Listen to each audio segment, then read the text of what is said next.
Patrice Neveu a été officiellement nommé coach des Panthères le mois de mai dernier. Durant les mois qui ont suivi, aucun contrat officiel n'a été signé entre le Français et la tutelle.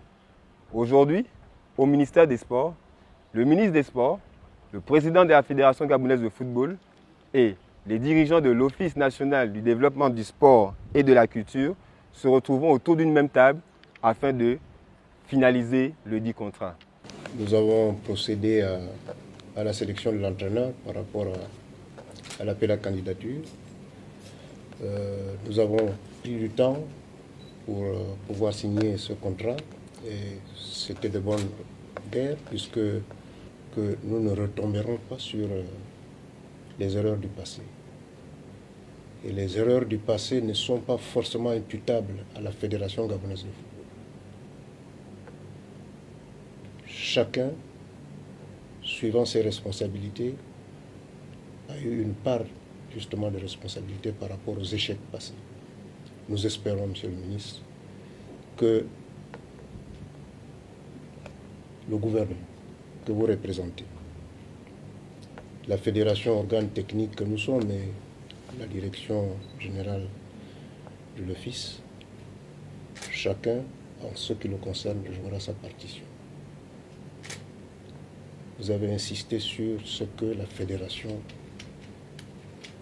aura les coups de franche, aura la liberté de mener sa mission sans interférence. Les interférences ne viendront pas de vous, ça peut venir d'autres. Et si nous avons la protection de notre tutelle, Monsieur le ministre, il n'y a pas de raison que nous ne puissions pas atteindre nos objectifs. Le coach, très motivé, affirme qu'il se donnera à 100% pour atteindre ses objectifs. Très heureux d'avoir pu finaliser le contrat avec vous qui représentez l'État gabonais.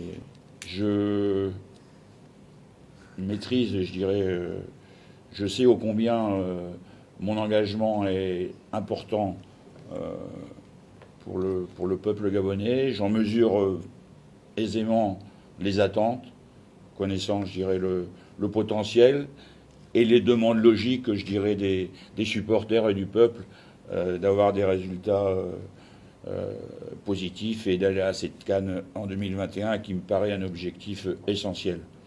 Bon, à travers ça, simplement, aussi, je sais que j'aurai besoin d'un petit peu de temps et de compréhension pour mettre tout en place, même si les résultats doivent venir rapidement.